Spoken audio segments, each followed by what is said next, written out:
예, 이번 주는 이제 우리가 앞으로 이제 이데올로기에 대해서 좀 공부를 하겠습니다. 그래서 자유주의, 사회주의, 그다음에 제3의 길, 그다음에 복지 자본주의로 할까, 좀 위험 사회로 할까. 그래서 또 현대에 이렇게 좀 자주 나타나고 있는 이데올로기를 하나 더 소개하는 거로서 이렇게 한 2주에 걸쳐서 하여튼 이 이데올로기에 대해서 한번 공부를 해보겠습니다.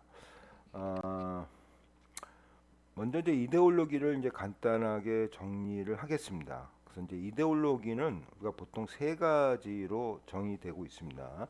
그래서 한 개인의 가치관, 그러니까 뭐 나의 가치관, 내가 뭐 진보다, 뭐 진보에 대한 가치관, 그다음에 또 가치관은 또 세계관으로 연결되겠죠. 그래서 이 세계를 보는 세계관. 그리고 우리가 하나 이제 주의 깊게 볼 것은 이제 허위 의식.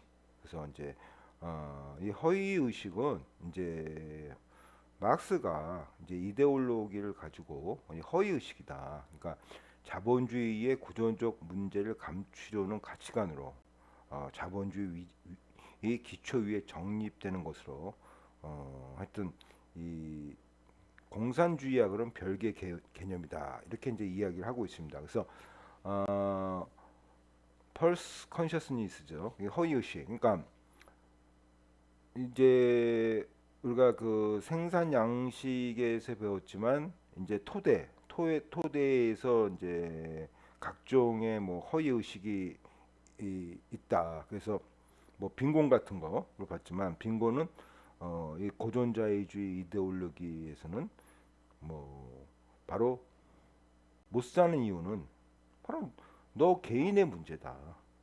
네가 뭐 열심히 일을 하지 않고 근검 전략하지 않고 이래서 너 개인의 문제다. 이렇게 이제 이데올로기를 한다는 얘기죠.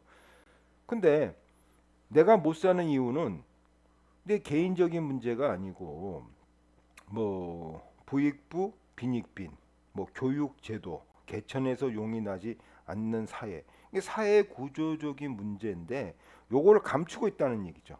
요걸 감추고 우리한테 이데올로기를 이제 피고 있다는 얘기죠. 네가 게을러서 너는 그래서 못 산다. 그러니까 사회 구조적인 문제를 감추고 있는 거. 요게 이제 그 이데올로기로서 감추고 있고 그래서 이러한 이데올로기를 마크스는 이제 허위 의식이라고 이야기를 하고 있는 거죠.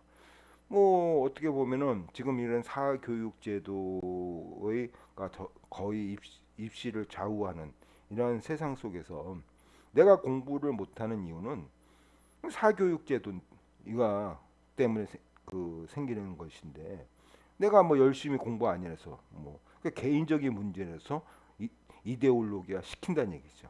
그래서 이렇게 개인적인 문제로 이데올로기 시키는 것이 바로 허위 의식이라는 얘기죠. 그래서 이데올로기는 이 세 가지 성격을 다 갖고 있습니다. 그래서 한 개인의 가치관, 그 다음에 더 나아가 세계관, 세계를 바라보는 관점이죠. 그리고 지금 설명했던 허위의식 이렇게 세 가지로 이데올로기를 정의를 내릴 수가 있겠습니다.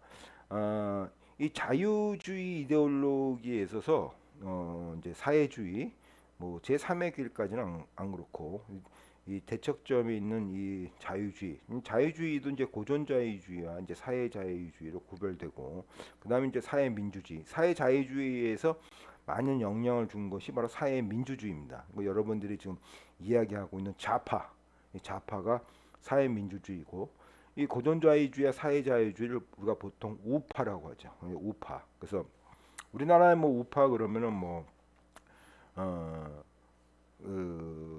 뭐 그렇게 안 보이시는 분도 있지만 지금 뭐 문재인 당이나 뭐 국민의 힘이나 거의 뭐 우파적인 성격을 갖고 있고 그다음에 이 좌파라는 이 사회민주주의의 이제 성격을 갖고 있는 사람은 저기 민주정의당이죠. 민주정의당 그러니까 그분이 이제 좌파라고 이제 이야기할 수가 있겠습니다. 어찌 되었든 자 고전자유주의, 사회자유주의 그리고 사회민주주의의 이 구별되는 가장 큰 문제 중에 하나는 이 시장입니다. 시장. 시장. 그러니까 경제. 뭐 시장을 하고 경계합시다. 그러니까 시장 옹호론, 그다음에 시장 비판론 이렇게 구별이 됩니다. 그러니까 고전 자유주의는 시장 옹호론이고 사회 민주주의와 사회 자유주의는 이제 시장 비판론입니다. 그러니까 시장 옹호론이라고 하는 것은 시장에서의 자유죠. 뭐 시장에서 자유. 그래서 정치적으로 자유권을 갖고 있듯이 경제적으로도 자유는 당연하다. 밀접한 상관관계를 갖고 있다. 시장 경제의 소비자 주권과 민주주의의 인민 주권 같은 원리에서 작동한다. 시장 경제의 자유는 경제적 풍요와 평등을 촉진한다. 시장 옹호론, 그러니까 시장에서 자유죠. 그러니까 국가가 개입하지 말란 얘기죠. 국가가 개입하지 말고 시장에서 자유스럽게 하면은 이 경제가 풍요하고 평등해진다. 그래서 시장 옹호론하는 것이 이제 고전 자유주의와 우리가 볼 이제 신자유주의 제3 신자유주의가 바로 시장 옹호론적인 입장이고, 이에 반해서 시장 비판론, 이건 뭐 시장에 대한 국가의 개입이죠. 아니 부자하고 가난한 사람하고 뭐 시장에서 자유를 주면은 쉬운 얘기로 우리가 이제 그 뭐 대기업이 이 참여할 수 없는 중소기업의 영역 있지 않습니까? 또 이마트 같은 것이 자꾸만 골목 시장을 잡아먹는다. 그러니까 아니 거대 자본하고 나같이 조그만 자본하고 뭐 스타벅스하고 동네에 그 커피점하고 이거 경쟁하게 되면 당연히 누가 이기냐? 당연히 스타벅스가 이기지 않고 이마트가 당연히 이기지 않냐? 그러면 골목시장 자영업자들은 어떻게 해야 되냐? 당연히 국가가 시장에 개입해야 된다. 이게 바로 시장 비판론이라고 할 수가 있겠습니다. 그래서 시장의 의사 결정은 그러니까 주식이죠.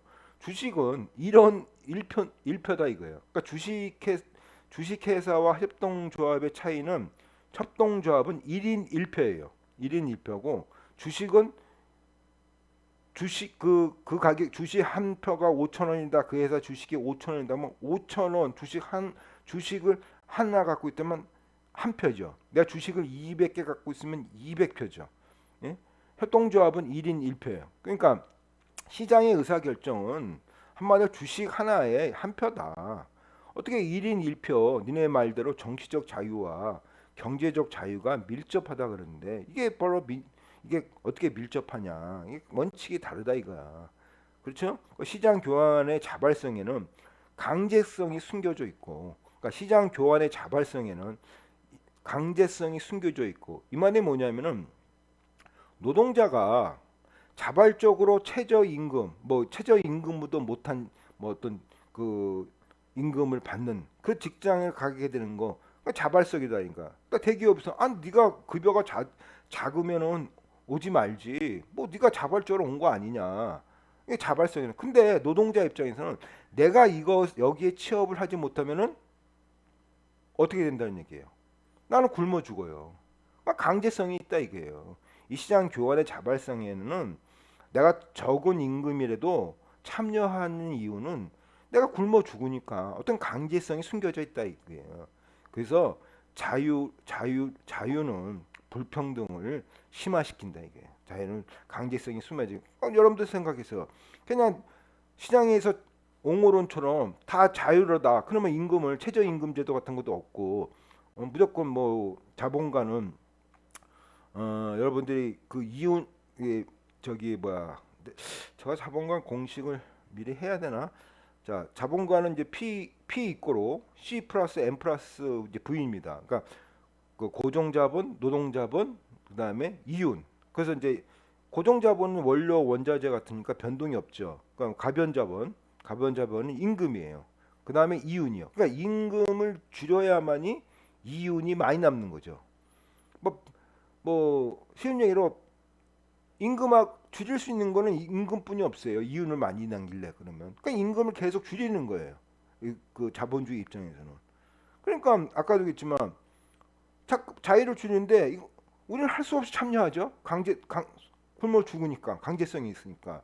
그러니까 당신 시장에서 가만히 보면 100원 받을 거를 50원 받고 그러면 오늘은 어떻게 되냐 이게 당연한 게 불평 더욱 빈익비 부익부가 되지 않냐. 그 불평등을 심화시킨다는 얘기죠. 그래서 불평등을 줄이기 위해서는 국가가 시장에 개입을 해야 된다는 얘기죠. 이게 시장 비판론입니다. 그래서 이 시장 옹호론에 따라서 이제 우리가 오늘 배울 이제 고전 자유주의 아담 스미스로 대표되는 고전 자유주의는 시장 옹호론이고 자, 존 메이날드 케인지로 대표되는 사회 자유주의는 시장 비판론이라고 할 수가 있겠습니다. 자, 먼저 이제 고전 자유주의, 뭐 자본주의 아버지 아담 스미스죠. 영국의 이제 태생이고 스코틀랜드 태생입니다. 그래서 이분은 뭐 평생 이제 조용히 사신 분입니다. 그 본인의 나온 대학에서 교수 생활하시고 약간 이제 다리가 좀 이제 조금 이렇게 좀 저르셨다고 할까? 좀 소아마비기가 좀 있었고 얌전히 공부만 하고 그러신 분이죠. 그래서 아, 이분의 당시는 이제 중상주의예요. 그러니까 이분이 진 것이 이제 국부론이죠. 아담 스미스의 국부론, 부를 국가의 부를 가져오는 책, 게 국부론이죠. 그렇죠? 이 국부론이에요. 뭐 여기 썹시다. 아담 스미스의 뭐 국부론 뒤에 나오는 건 모르겠어요. 아담 스미스의 국부론 봅시다. 국가의 부를 가져온다는 책이죠. 이게 바로 이제 국부론입니다. 그래서 이분이 이제 국부론을 쓸 때 국가의 부를 가져오는 방법 이거 쓸 때 그 당시는 중상주의예요. 그러니까 중상주의니까 금과 은을 축적하죠. 여러분 알다시피 금과 은을 축적을 하면은 국가가 부자가 될 줄 알았지만 금과 은이 축적될수록 인플레이션이 심해지고 근데 스페인이 뭐 남미 같은 데서 금과 은을 많이 갖고 오지 않습니까?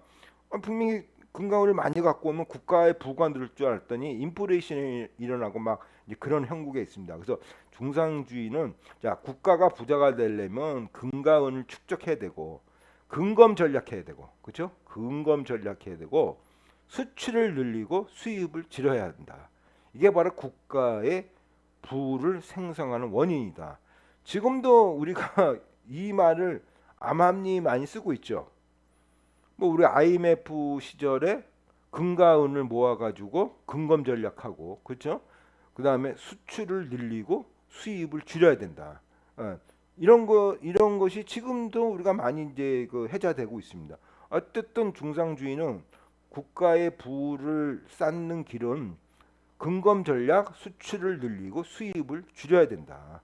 이게 바로 중상주의입니다. 수출을 늘려야 되니까 시장을 개척해야 되죠.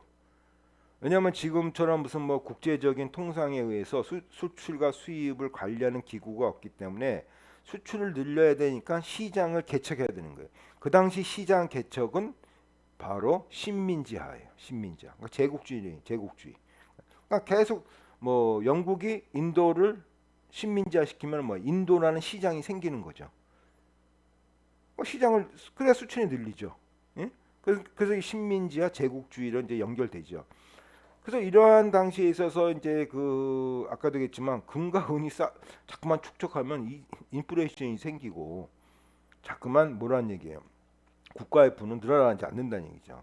그래서 이제 이런 걸 보면서 아담 스미스가 국가의 부는 지금의 GNP하고 좀 비슷해요. 지금 우리가 그 총 생산량 아닙니까?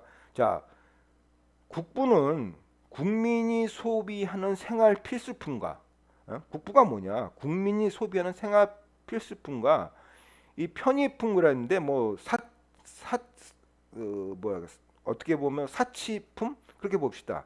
생활 필수품과 사치품이 생산에 기초한다 이게 생산에 기초한다. 수출을 늘리고 수입을 줄이고 근검전하는 것이 아니라 국가의 부는 국민에게 소비하는 생활 필수품과 사치품, 뭐 편의품을 생산하는 그 생산량에 기초한다는 얘기예요. 지금의 GNP하고 좀 비슷하죠. 지금의 GNP하고. 그러니까 국가의 부는 생활 필수품과 편의품의 생산에 기초한다. 그럼 어떻게 된다는 게 생산성의 제고가 국부의 원천이라는 얘기예요.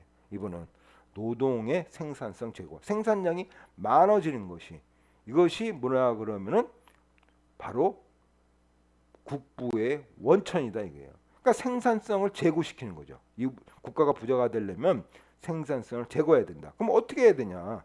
이분은 이제 분업을 거기서 들은 거죠. 그래서 여기 나온 대로 먼저 분업을 봅시다. 분업은 대량 생산량을 가능케 하고 그 결과 빈곤이 해결된다. 자, 국가의 부는 생산성을 제고하는 거고 생산성의 제고는 노동의 생산성을 올리는 거죠. 그럼 생산성을 제고하려고 그러면 분업하라는 얘기예요. 분업. 이분이 그 국부론에서 핀 공장을 갔더니 장인 한 사람이 만드는 게 하루에 20개였는데 분업을 했더니 2만 개인가 정확히 기억이 안 나는데 2만 개가 나온다는 얘기예요. 예? 분업을 해가지고 대량 생산을 가능케 하면은 자 분업 생산 여러분 생각해 보세요. 대량 생산하게 되면 물건이 많아지지 않습니까? 예전에는 사고 싶어도 못 샀다는 얘기죠. 물건이 많아지니까 당연히 뭐야 빈곤자들이 그 물건을 살 수가 있으니까 대량 생산되니까 당연히 뭐 가격도 싸지죠. 그러니까 빈곤이 저절로 해결된다 이거예요. 그러면 분업하려 그러면 대량 생산을 하게 되면 아까도 했지만 핀이 20개 만들어서 그 거기에서 20개 만약에 2만 개가 나왔는데 인구가 뭐 100개뿐이 소비를 못 해요. 그러면 안 되는 거잖아요. 그러니까 이분은 인구의 증가. 그러니까 멜서스의 인구론하고 반대되죠. 멜서스는 그러니까 빈곤에 벗어나려면 인구수를 줄여야 된다. 그랬지만 이분은 그 반대입니다. 그 대량 생산을 살 수 있는 바로 그 인구가 있어야 되고, 그렇죠? 그 인구가 있어야 되고, 그래서 싼 가격에 물건이 가고 빈곤자들이 그 물건을 사면서 빈곤이 해결된다니까. 그러니까 이분의 국부의 방법은 분업이에요. 그래서 이 분업이 어떻게 할 것인가? 분업을 위해서는 경제적 자유가 필요하다. 국가의 개입이 없는 자연적 자유의 체제가 필요하다. 그러니까 이분은 분업이라는 것은 어떻게 보면 인간의 영역과 자연의 영역에서 그때 이제 데카르트 이제 합리론이 하도 지배하는 시대니까 자연의 영역이라 이게 자연의 영역. 그 자연스럽게 되는 영역이고 인간의 계획에 의해서 움직이는 영역이 아니고 코스모스 그냥 자연적으로 인간의 그 자연의 영역이기 때문에 분업이라는 것이 그러니까 다시 얘기해서 분업은 인간이 갖고 태어난 속성이란 얘기예요. 자연적인 속성이에요. 왜 그러냐? 교환 관계. 예? 바로 인간이 교환한다는 것은 내가 고기는 먹고 싶은데 난 쌀 농사만 줘. 그 쌀 농사하고 고기하고 물물 교환을 했다 이거죠. 그러니까 이 교환 자체가 분업을 가졌다는 얘기예요. 그러니까 교환이니까 분업된 거 아닙니까? 그래서 이 분업이라는 것은 자연의 속성이다. 자연의 속성이니까 타고난 거라 이거예요. 그러니까 국가가 개입해서는 안 된다는 얘기예요. 그래서 국가의 개입이 없는 자연적 자유의 체제가 필요하다는 얘기예요. 자, 국부가 되려면 분업해야 되고 분업은 바로 자연적 질서니까 국가가 개입해서는 안 된다는 얘기죠. 그렇죠? 이런 식으로 국가의 개입을 반대합니다. 그러나 이분이 뭐 그 무조건 뭐 기업 활동만 강조한 것이 아니라 기업의 활동은 어디까지 보장되어야 하나? 이제 자연스럽게 하지만 독점 행위를 해서는 안 된다. 왜? 가격이 올라가니까. 아까도 했지만 분업을 하게 되면은 가격이 낮으면서 대량 생산이 되니까 물건이 낮아지는 거 아닙니까? 그러니까 이분은 단순하게 20개 만든 핀에서 2만 개가 나오니까 당연히 가격이 낮아진다는 얘기죠. 그래야 우리가 살 수가 있다는 얘기죠. 근데 이걸 독점하게 되면은 가격이 올라간다는 얘기죠. 그래서 이분이 뭐 시장의 개입에 대해서는 그 자연에 어긋나는 것이다고 이야기는 하였지만 그래도 기업 활동에서는 독점 행위에서는 안 된다고 분명히 이야기를 하고 있습니다. 자, 이제 여기에서 이제 우리가 유명한 이제 보이지 않는 손이라는 인비저블 핸즈. 이게 인비저블 핸즈는 국부론에서 딱 한 페이지는 나와요. 한 페이지. 그러니까 뭐 많이 얘기 나오지 않는 얘기예요. 한 페이지 나와요. 근데 아주 중요하죠. 자, 정육정 사장은 이타심이 아니라, 그러니까 이분은 어차피 이제 셀프훗.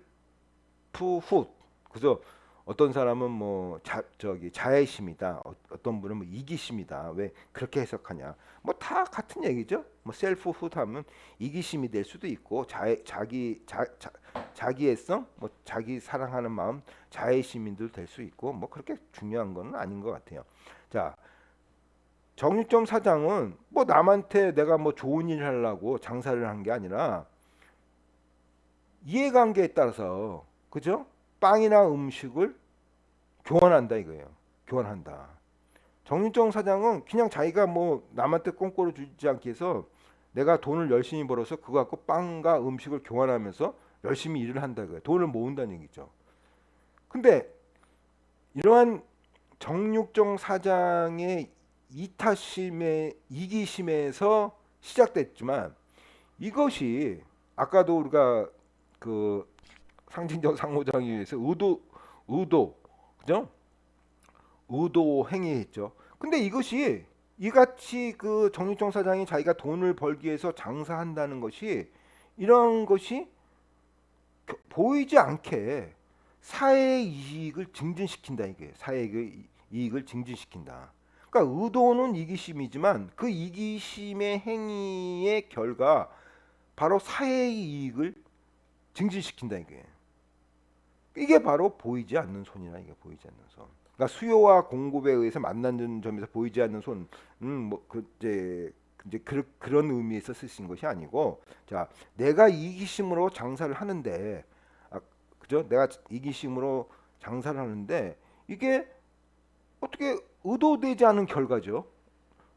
아까 그 막스 베버가 봤던 어떤 그 소청 의식이 의도되지 않는 결과 자본주의가 탄생됐듯이, 의도되지 않은 결과 바로 공익과 사회 이익으로 연결된다 이거예요. 그럼 이거 여기에 메커니즘을 설명해야 될 거 아니에요. 메커니즘. 요게 바로 보이지 않는 손에 의해서, 보이지 않는 손에 의해서 뭐란 얘기예요? 이것이 결정난다는 얘기예요. 다시 얘기해서 왜 수요가 공급을 가기만 하냐면, 분업을 하다 보면은 가격이 내려간다 그랬잖아요. 대량 생산이 되면 물건이 많아지면은 바로 점점점 가격이 내려간다 이거죠. 그래서 우리는 이제 수요와 공급선을 설명하죠. 가격이 내려간다는 얘기예요. 그게 이제 보이지 않는 손에 의해서. 가격이 어떻게 내려가냐? 어? 물건이 많아지면 당연히 가격이 내려가는데, 이분은 그것을 보이지 않는 손으로 설명하고 있는 거예요. 그래서 어, 이렇게 분홍과 보이지 않는 손, 이것을 이제 이야기를 하고 있는 거고, 자, 이분은 또 가장 이게 이제 두 번째, 이분은 그 도덕 감정론하고 국부론, 어떨 때면은 뭐 다 책을 태우라 그랬는데 이 두 가지는 제자들이 안 태운 것 같아요. 그래서 소크라테스하고 뭐 똑같습니다. 또 우리 그 무소유 스님도 자기가 쓰던 책을 다 태워라 이제 그런 말을 했지. 뭐 그 거기까지 경지에 올라가면은 좀 그러신가 봐요. 소크라테스도 책이 없잖아요. 내가 이 쓴 책을 남겨서는 안 된다. 그다음 아담 스미스 이분도 내가 쓴 책을 다 태우라고 했는데 요 국부론하고 도덕감정론, 그거는 이제 그 제자들이 안 태운 것 같아요. 두 번, 그래서 이 도덕감정론이 이제 1759년도에 나오고 이 국부론이 1776년도에 나올 거예요. 그렇죠? 그러니까 먼저 쓴 책이죠. 그래서 우리는 이제 이게 인비저블 핸즈를 다 설명하고 있어. 우리는 이기심을 갖고 있지만 사회적 존재이다. 그렇죠? 그러므로 우리는 동감, 사랑, 정념 등 공자의 사단, 내가 이건 저희 얘기입니다. 시온일이 이분이 동감, 사랑, 정념인데 공자의 사단, 그러니까 사단 칠정론이죠. 그러니까 사단이라는 것은 인의예지, 인의예지. 그러니까 측은지심 인지단이라고 그랬지 않습니까? 공자님이 측은지심 인지단. 측은한 인이 뭡니까? 하고 제자가 물어봤더니 측은한 마음이 인이다. 측은한 것은 뭐냐? 뭐 우물가에 어린 동자가 물을 깃다가 거기에 우물에 빠져서 이제 죽을 때 우리는 뭐예요? 치근한다고 생각한다. 그렇죠? 우리가 테레비 보면서 그 동물 학대를 보면 다들 뭐 측은하게 생각하잖아요. 예? 이 공감이 되고 동감이 되지 않습니까? 그러니까 이러한 심리를 다 갖고 있다. 우리가 이기적 존재이지만 사회적 존재이기 때문에 우리는 그 남을 이해할 수 있는 공감을 갖고 있다는 얘기예요. 이게 동감이라고 했는데 고통을 이게 심퍼시입니다. 퍼시가 그 고통이고 심이 이제 함께하다, 공유하다입니다. 그래서 심퍼시, 그러니까 고통을 공유하는 그렇다는 비슷한 심리를 갖고 있다. 그래서 여러분들 뭐 제가 며칠 전에 재방송으로 그 유전무죄, 무전유죄 보면서 그 지강원이라는 사람이 자살하면서 그 거기 앵커도 막 울더라고요. 그죠? 그 자살하는 행위 보면서. 그러니까 보이지 않는 감정이 있어요. 저도 울컥하더라고요. 그 사람 자살을 하면서 이 세상에 있어서 이거 억울함, 부정, 그런 거 보면서 어떻게 자기가 움직일 수 없는 그런 거. 그러니까 설명할 수 없는 것에 대해서 우리가 다 같이 공감을 해요. 그 앵커가 울컥하더라고요. 막 우시더라고요. 그러면서 저도 상당히 뭐 눈물이 이제 찔끔거리는 그런 걸 보였는데 말은 할 수 없지만 지강원이가 유전무죄 무전유죄하면서 이 자살하면서 이게 그 표현될 수 없지만 그 앵커나 내가 가졌던 보이지 않는 공감이 있어요. 동감이라고 뭐 우리가 심퍼 동감하고 공감은 구별되지만 그게 중요한 것이 아니고 하여튼 동감과 공감이 있어요. 그러니까 비슷한 심리를 갖고 있다 이거예요. 왜? 사회적 존재이기 때문에.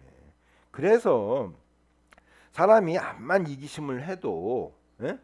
가격이 내려오고 또 뭐 어떻게 보면 또 그 뭐 선한 존재로 이제 보신 것 같아요. 사람이 치부하다 보면은 이제는 남한테 퍼줄 줄도 알고 그러면서 사람들은 이 자유를 보장해도 건강한 사회가 형성된다. 그러니까 뭐 치부를 하여도 그 사람이 이제 그지 혼자 욕심내지 않고 불쌍한 사람 있으면 왜 어, 선한 존재이고 사회적 존재이기 때문에 좀 남한테 줄 줄도 알고 뭐 가난한 사람 있으면 좀 도와줄 줄도 알고 그러면서 우리가 꼭 이렇게 뭐 강제적으로 해도 자유를 보장해도 건강한 사회가 형성된다. 이렇게 봅니다. 그래서 어찌 되었든 이분은 그 분업이 가장 중요하죠. 가장 중요하고 분업이라는 것은 자연적인 속성이죠. 그러니까 국가의 분은 바로 생산성의 재고, 분업. 분업이라는 것은 뭐란 얘기예요? 인간과 자연의 구분에 있어서 자연적인 거죠. 자연성에 해당하는 거죠. 그 분업이 그러니까 자연스러운 거니까 인간이 개입해서는 안 된다는 얘기죠. 그 개입하지 말라는 얘기예요. 그래서 국가는 이제 최소한대로의 개인과 자유와 권리를 보여야 돼. 뭐 근데 이제 안타까운 것이 이 국부론에서 이 뭐 꼭 이분이 그렇게 얘기는 하지 않았지만 이분의 이론이 그 당시에 이제 자유론자의 뭐 극우 자유론자랄까요? 거기에 많이 해자가 돼요. 그러니까 극우 자유론자들이 나오면서 아담 스미스를 막 이제 인용하면서 이제 이야기를 해가지고 이분의 그 의도와는 달리 그냥 고존 자유주의 그러면 뭐 빈곤은 개인적인 문제, 그 다음에 선별적 복지 이제 이런 점을 이제 강조한다는 것을 우리가 알 수가 있겠습니다. 자, 어찌 되었든 이런 그 중상주의 이후에 이제 아담 스미스의 이 고존 자유주의가 세상을 지배하면서 이제 야경 국가 여러분들 이제 야경 국가라는 걸 배웠죠 고등학교 때. 그래서 국가가 전혀 개입하지 않는 야경 국가 시스템으로 운영을 되고 있는 거죠. 그래서 뭐 국가 시장에 대해서 국가가 전혀 개입을 하지 않는 거죠. 그렇게 하다가 알다시피 1929년도에 이제 대공황이 발생하죠. 그러니까 뭐 주식 시장이 한 번에 이제 그 붕괴되면서 1932년까지 미국 노동자 한 25에서 30%가 실직 상태로 되고 있는 거고 잘 나갔죠. 뭐 미국 어차피 미국에서 공황이 일어나니까 미국에서 모든 뭐 어, 생산성이 제고가 되고 모든 뭐 이민자들이 들어오고 아주 뭐 세계 경제를 지배하는 뭐 아메리칸 드림 이때 여기서 다 아메리칸 드림이 나오는 거죠. 근데 갑자기 공황이 일어나는 거예요. 그래서 공황의 가장 큰 책임은 대량 생산이에요. 대량 생산. 그러니까 대량 생산을 했는데 거기에 대해 소비 심리가 따라지 않았다는 얘기죠. 공황이 왜 일어났나? 아직까지도 뭐 명쾌하게 정말 보이지 않는 손처럼 이 설명을 못 해요. 그냥 그렇지 않겠냐 이 개연성으로 설명하고 있습니다. 그래서 이 그 원인 중에 하나는 뭐 모든 학자들이 어, 이야기하고 있는 거는 대량 생산이다. 대량 생산인데 이게 소비가 되지 않았다는 얘기죠. 이게 공황이다. 어찌되었든 공황이 펑 터집니다. 그럼 이 세계 경제가 이제 추락한 거죠. 뭐 어떡할 거예요? 그러니까 모든 것이 전쟁이 일어나면은 다 바뀌어요. 그러니까 우리나라가 고려 시대 때 불교 위주죠. 그러니까 불교로 쭉 가다가 고려 시대 불교로 쭉 가다가 임진왜란 이후부터 유교로 바뀌어요. 유교로 바뀐다. 그러니까 불교의 정신이 쭉 이어져요. 암만 이 유교를 편명해도 민간 신앙에서도 펴내고 뭐 저기 저 국가 그러니까 임금님도 뭐 여러분들 그 태종이 저기 뭐 오대산 월정사 가서 뭐 치료받고 근데 그런 거 어, 보지 않았습니까? 쭉 가요. 그러니까 임진왜란이라는 이런 격변에 의해서 불교가 이때까지 믿었던 거에 대해서 이제 버리는 거죠. 그 유교가 그때부터 저희 나라가 유교가 정착화가 돼요. 유교가 정착화가 되고 그래서 신사임당 그 이제 율곡 이 선생님을 봐도 불교는 좀 모계풍이에요. 그래서 어렸을 때 다 외삼촌 집에서 자라요. 외삼촌 집에서 자라고 그래서 율곡 선생님이 종로에서 태어나세요. 종로에서 태어나셨는데 아다시피 오죽헌 거기서 자라시죠. 그러니까 외삼촌 집에서 자라요. 어렸을 때는 이게 이제 불교풍이고 모계풍이에요. 이것이 이제 임진왜란 이후 다 이제 이게 바뀌는 거죠. 이런 식으로 이제 대공황이 벙 터지니까 어떻게 된다는 얘기예요. 1929년도 대공황이니까 기존에 믿었던 어떠한 자유주의에 대해서 반성을 하는 거죠. 새롭게 보는 거죠. 바로 케인즈의 사회 자유주의가 이제 탄생되는 겁니다. 사회 자유주의도 이제 70년도, 그러니까 한 40년간을 지배했죠. 70년도 스태그플레이션이 일어나면서 이제 신자유주의로 넘어오죠. 신자유주의로 넘어서 아직까지도 이제 신자유주의를 이제 대척할 수 있는 패러다임이 이제 발견되지 않은 것이 문제있지만 지금은 하여튼 신자유주의 이데올로기 사회입니다. 그래서 사회자유주의가 하여튼 석유 파동 올 쇼크 이전까지는 바로 지배적인 패러다임 아까도 했지만 정상 과학으로서 자리 잡는 거고 하나의 지배적인 이데올로기가 되는 거죠. 그러니까 대공황을 아까도 했지만 대량 생산 그에서 소비 문제 여기에 대해서 이제 그 존 메이날드 이제 케인스가 자기 나름대로의 그 일반 이론 뭐 인프레먼트, 인터레스트 앤드 모니 그러니까 고용, 이자, 화폐에 대한 일반 이론. 경제학이라는 것은 고용하고 인터레스트하고 화폐하고 더 이상 설명할 게 뭐 있어요. 아주 어떻게 보면 이분은 뭐 좀 강한 자부심과 자기애가 강하셨다 그러죠. 이거 일반 이론이다. 뭐 더 이상 뭐 경제학에서 얘기할 거 없어. 내 이론이 바로 일반 이론이다. 또 이렇게 하셨고 이분은 학자치고지만 주식으로 인해서 엄청난 부를 또 얻으신 분이에요. 그래서 나도 이분 보면서 나좀 주식 좀 해볼까 지금 생각 중인데 하여튼 주식을 통해서 엄청나게 돈을 부신 분이라서 1936년도, 그러니까 그 대공황 이후 어떻게 하면 경제를 이겨낼 것인가. 그래서 이 하나의 지배적인 이데올로기로 등장합니다. 그래서 이 사회자유주의 이데올로기가 바로 존 롤스가 아니라 여러분들이 알고 있는 미국의 루즈벨트 대통령, 그렇죠? 미국의 루즈벨트 대통령, 뭐 그 뉴딜 정책의 저 기본이죠. 그래서 하여튼 이분은 뭐라 그랬냐? 자, 총수요. 소비와 투자가 총수요라는 이 유효 수요라는 개념을 이제 설명을 해요. 소비. 자, 아까도 했지만 대공황은 대량 생산이 일어났는데 이 소비가 안 일어나는 것이 가장 중요한 원인 중에 하나라고 이제 봤다고 제가 설명드리지 않았습니까? 자, 소비를 늘려야 된다 이게. 그러니까 자, 정부가 적극적으로 금융과 재정 정책을 통해서 뭐예요? 유효 수요를 창출해라는 얘기예요. 유효 수요를. 그죠? 이분의 일반 이론은 뭐냐? 유효 수요를 창출해라. 유효 수요. 그럼 유효 수요가 뭐냐? 소비와 투자란 얘기죠. 예? 총수요. 그러니까 국민이 소비성을 늘리고 기업은 투자하라는 얘기죠. 그러니까 어떻게 보면 국민의 입장에서는 저축하지 말고 소비하는 거고 기업의 입장에서는 자본을 축적하지 말고 자꾸만 공장을 만들라는 얘기죠. 투자를 하라는 얘기죠. 그러니까 그 정부가 금융과 재정 정책을 통해서 유효 수요를 창출해야 된다는 얘기예요. 예? 유효 수요를 창출해야 된다.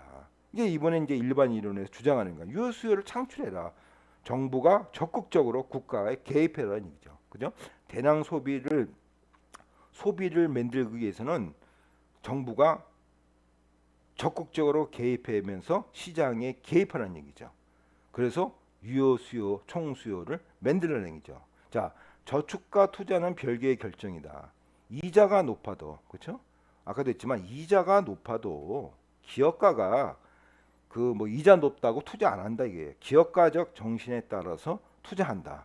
그 다음에 이제 공기업 개념도 나옵니다. 어찌 되었든 이분은 자 유효 수요를 국가가 개입해서 적극적으로 창출해라. 자, 소비를 진작시키려면은 여러분도 어떻게 하겠어요? 나의 주머니가 넉넉해야 되죠. 노동자의 주머니가 넉넉해야만이 소비가 일어난다는 얘기죠. 그렇죠? 그러니까 노동자가 소비할 수 있게끔 직업군을 자꾸만 투자해가지고 기업이 투자를 해서 공장을 만들든 만약에 기업이 공장을 투자해서 공장을 못 만들면은 국가가 공장을 만들어 가지고 노동자를 고용해서 주머니 사정을 풍족하게 해서 소비를 이끌라는 얘기죠. 이게 바로 뉴딜 정책 아닙니까? 뉴딜 정책. 후보 때면서 뭐 그 루즈벨트 대통령이 뉴딜 정책을 해서 후배들을 만들면서 일자리를 제공하는 거죠. 그죠? 그러니까 기업이 못하면은 국가가 일자리를 제공할 수 있는 공장을 만들라는 얘기죠. 예? 국가의 개입이죠 한마디로. 그래서 이게 공기업이 탄생되는 거죠. 투자에 사해하라 합니다. 투자 공기업이 이때까지는 아담 스미스까지는 야 무슨 국가가 그 공장을 운영해 말도 안 되죠. 다 개인이 한 건데 그래서 이 공기업 이걸 투자가 이제 사회화됐다. 어? 공공투자관리청을 만들어 이제 케인스의 이야기입니다. 공공투자관리청을 만들어 기업이 하지 않는 사회적으로 필요한 부분을 투자해야 된다. 그래서 뭐 한마디로 국가는 공익의 보호자 내지 공익 증진자다. 그런 개념에서 뭐 그렇습니다. 뭐 아담 스미스의 고존 자유주의는 이 자연권이니까 분업이란 건 자연권이니까 개입해서는 안 돼. 예? 그러니까 국가의 미개입이고 케인즈는 자 대공황이 일어났어. 총 유효 수요, 총수요를 제고시켜야 돼. 총소비를 제고시키는 것은 직업 일자리를 만들어야 돼. 지금 문재인 정부가 하는 것이 일자리 정책이죠. 그래야 소비가 주머니 사정이 나고 소비가 되는 거죠. 그렇죠? 일자리 정책을 만들어야 돼.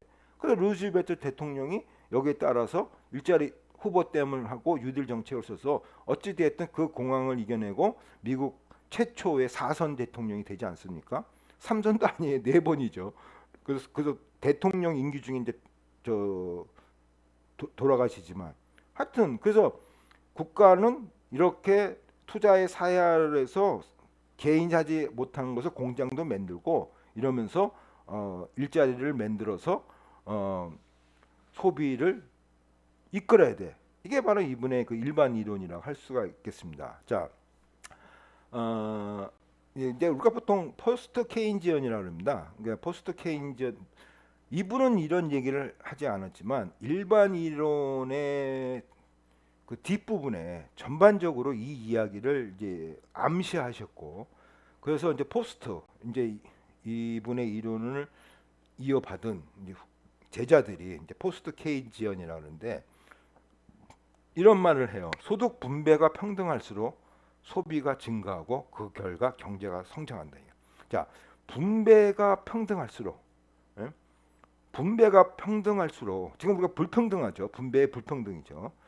그러니까 불평등하면 소비가 일어나지 않는다 이거예요. 예? 일자리를 창출을 하고 이것이 원활하게 소비가 제고되고 유효 수요가 올라가야 되는 근본 조건은 분배가 평등하다는 얘기예요. 분배가 평등할수록 소비가 증가하고 그 결과 소비가 증가하니까 기업들이 자꾸만 투자해서 공장 만들지 않습니까? 그럼 경제가 성장한다 이거야. 경제가 성장하려면 뭐란 얘기야? 분배가 평등해야 된다. 그 이유는 뭐냐? 이 사람이 이제 그 한계 효용의 법칙이죠. 1이 넘지 않는다. 그러니까 이분의 뭐 공식이나 자 A가 1,000원의 소득이 있고 B가 0원의 소득이 있다. 근데 둘의 소비를 합치면 500원이지만 이게 한계 소득의 제가 경제학이 아니라서 한계 소비 성향인가 뭐 그렇습니다. 한계 소비 성향 1이 안 넘습니다. 한계 소비 성향은 1이 넘지 않는다는 공식에서 자 A가 500원 벌고 B도 500원 벌면 분배가 평등한 거죠. 그러면 소비는 750원이 된다 이거예요. 소비는 750원이 된다. 저는 경제학자가 아니니까 뭐 이것이 어떻게 되는지 이건 뭐 하여튼 가정을 두고 설명이 했는데 하여튼 이런 식으로 된다는 얘기입니다. A가 500원이고 B가 500원이면 소득이 분배가 평등할수록 소비가 750원이라니까 유효 수요가 올라가지고 경제가 성장한다니까. 그래서 분배가 평등할수록 경제가 성장한다. 이렇게 케인스는 이야기했다는 것을 우리가 알 수가 있겠습니다. 자, 이 사회자유주의의 또 우리가 대표적으로 또 하나 볼 사람은 이 존 롤스. 여러분들이 기억하셔야 합니다. 존 롤스. 그러니까 지금의 정의로운 저스티스는 마이클 샌델 교수님의 이제 정의론이 해자되고 있지만 그 이전에 이제 롤스의 정의론이 해자됐습니다. 그러니까 존 롤스는 사회자유주의자예요. 사회자유주의자고 사회자유주의다 그러면 국가의 개입이죠. 사회자유주의는 국가의 개입이고 이분은 이제 공정성으로서의 정의예요. 딱 뭐 정의를 뭐 베일의 법칙 뭐 여러 가지 설명했는데 그 중에서 이제 가장 우리 지금 이 이데올로기를 설명해서 가장 적합한 것이 차이의 정치예요. 차이의 정치. 자, 정의란 건 뭐냐? 재화, 상품, 재화, 기회, 상품을 그리고 상품을 살 수 있는 기회에 공정하게 접근할 수 있는 것이 권리다. 예? 자, 여기를 한번 보세요. 자, 이 사람은 키가 크고 중간 크고 해요. 키가 작아요. 자유주의에서는 국가가 개입하지 않으니까 똑같이 이렇게 줬어요. 그러면 이 두 사람만 얘는 편하게 보는 거고 이분은 이 친구는 간신히 보고 이 친구는 못 봐요. 예? 그러면 정의가 뭐냐? 키가 작은 사람한테 공정한 기회를 줘야 된다는 얘기죠. 볼 수 있는 공정한 기회를 준다. 키가 작은 사람한테는 하나 더 올려줘서, 그렇죠? 하나 더 올려주고 이 친구한테는 조금 반만 올려줘서 이렇게 똑같이, 그러니까 이 사람이 가졌던 거에 대해서 좀 나눠서 셋이서 동시에 볼 수 있는 것이 이것이 바로 정의란 얘기예요. 이것이 정의다. 예? 이것이 정의다. 그래서 공정하게 접근할 수 있는 권리를 주는 것이 정의다. 이게 바로 이제 우리가 차이의 정치라고 하고 있고, 보통 우리가 할당 제도로 나오고 있습니다. 그래서 그 쉬운 얘기로, 자, 우리가 농어촌 특별 전형이 있죠. 도시 농촌의 농어촌 특별 전형. 그러니까 이분들은 교육을 받을 수 있는 것이 바로 요 위치에 있죠. 그래서 특별 전형이라고 해서 할당 제도를 통해서 그 기회를 줘야 된다. 왜? 이분들은 기회가 불공평하니까. 공정성으로서 똑같은 기회를 주려면은 올려야 줘야 된다는 얘기예요. 그래서 농어촌 특별 전형이 할당 제도로서 자리를 잡고 있는 거죠. 이거를 우리가 적극적 조치, 차이의 정치, 할당 제도, 이렇게 이야기하고 있습니다. 여러분들 자 보세요. 100m 선수하고 100m 선수하고 일반 나 같은 사람하고, 육상 선수하고 나 같은 사람하고 우리가 100m 운동 한번 시합을 해봅시다. 이거 하나만 하죠. 이런 게임 뭐로 해요? 롤스는, 자, 육상 선수는 0m에서 시작하고 나 같은 사람은 50m에서 출발점을 잡아야, 그래야 이것이 공정한 게 접근할 수 있는 공정성이다. 그래서 나는 0m에서 출발하지 말고 50m에서 출발을 해야만이 이것이 정의란 얘기죠. 그렇죠? 이게 정의란 얘기예요. 그래서 여러분들 알다시피 이것이 기회와 조건의 평등입니다. 이렇게 주고, 내가 0m에서 출발하고 육상 선수는 0m에서 출발하고 나는 50m 출발해서 결과는 누가 이든지 그건 할 수가 없다는 얘기예요. 그렇죠? 결과의 차등, 기회와 조건의 평등, 결과의 차등. 그러나 넘어진 사람을 다시 일어설 수 있게끔 도와주는 것도 한편 우리가 고려해야 된다. 근데 이분은 이제 선별주의예요. 그러니까 복지에 대해서 보편주의가 아니고 좀 자유주의는 좀 선별주의 성향이 강합니다. 그러니까 우리가 보편주의는 이제 사회 민주주의 오면서 이 보편성, 모든 사람한테 복지를 줘야 된다. 우리가 조금 전에 배웠던 이 낙인 문제를 거론하면서, 어? 그러니까 뭐 임대주택이 이렇게 저기 상징적 상호작용주의 했죠. 낙인. 그러니까 요즘은 아파트에서 다 섞어버리죠. 낙인 효과를 안 일으키기 위해서. 예전에 분리해서 지었지만 한 아파트에 있으면 어떤 곳이 임대주택인지 몰라요. 왜? 낙인 효과를 줄이기 위해서. 이제 그렇게 이제 하고 있고, 하여튼 자유주의는 거의 다 이제 선별주의, 복지에서의 선별주의, 그러니까 보편주의보다는 다 선별주의로 가고 있고, 경제의 국가 개입은 아까도 했지만 경제의 효율성을 개선한다. 국가가 개입은 효율성을 개선한다. 케인즈는 유효 수요를 창출시키라는 얘기고, 국가 개입은 효율성에는 효과성과 능률성이죠. 그렇죠? 효과와 능률성을 개선한다. 그래서 이제 자유주의입니다. 사회 자유주의고, 그래서 차이의 정치, 적극적 조치, 할당제도. 여러분 이 차이의 정치에 보면서 우리 주변에서 수영장 이용료, 자, 한번 수영장 이용료를 한번 사용하신 분들은 아실 거예요. 남자의 수영장 월 이용료하고 여자의 수영장 월 이용료가 다릅니다. 그렇죠? 왜? 조건의 차이. 여자는 어찌 되었든 갈 수 없는 날이 있어요. 남자는 다 갈 수 있지만 여자는 갈 수 없는 날이 있어요. 그러니까 여기서 갈 수 없는 날을 남자와 똑같이 하면은, 아까도 육상 선수와 일반 선수 똑같이 하면 안 된다는 얘기죠. 차이를 줘야 된다는 얘기죠. 갈 수가 없기 때문에. 그래서 가격이 낮아지는 거예요. 더 나아가서 뭐 옳다 그르다 얘기는 하지 않을게요. 식권업 문제이기 때문에. 여성이 군대를 안 가는 이유는 차이의 정치로서 설명할 수가 있는 거죠. 신체 구조상, 그죠? 신체 구조상 여성은 군대를 가기가 남자보다는 신체 구조상 하여튼 군대 갈 신체 구조가 아니죠. 그렇죠? 그러니까 이게 차이란 얘기예요. 그래서 뭐 여성이 군대 뭐 막무가내로 여자는 왜 군대 안 갑니까?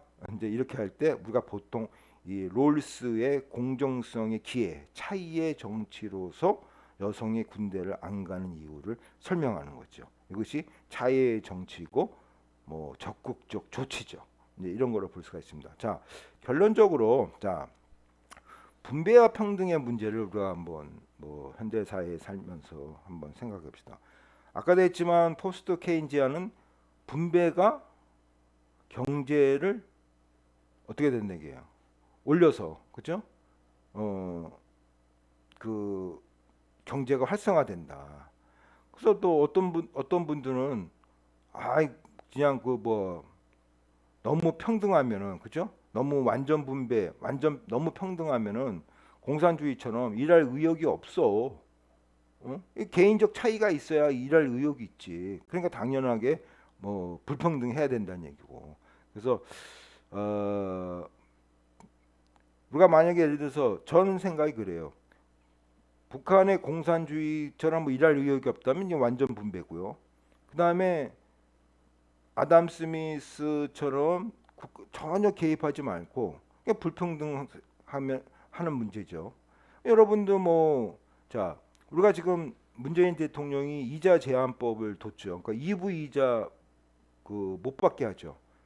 만약 이자 제한법이 없으면은 돈 가진 사람은 내가 10불도 줄 수 있고 아까도 얘기했지만 네가 안 쓰면 되지. 누가 쓰래?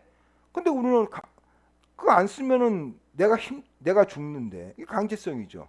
그러니까 이렇게 이자 제한법을 안 두면 갖고 있는 사람이 10불을 받든 20불을 받든 그래서 뭐 20불도 되고 막 그러잖아요. 이자 제한법을 딱 둔 거죠. 문재인 정부에서. 그러니까 이렇게 또 너무 불평등. 그래서 이 중간 최적의 적절한 불평등 어느 정도까지 불평등을 가면서 이것이 경제 성장이 좋고 우리의 윤택한 삶을 보장하냐. 그것을 이제 우리가 앞으로 볼 피케티 이제 중간고사 이후 한 13주 보면 이제 피케티 지수가 있습니다. 그 피케티 지수를 보면서 어느 정도의 적절한 불평등이 이 경제 성장과 우리의 삶을 윤택하게 만들 것인가. 너무 평등해서도 안 되고 아까도 했지만 너무 불평등해서도 안 되고 이 적절한 불평등이 저는 답이 아닐까. 그러니까 피케티에서 한번 답을 찾아보는 것을 약속하면서 이번 주 사회자유주의 자유주의 이데올로기를 마치겠습니다. 자 고생 많이 하셨습니다.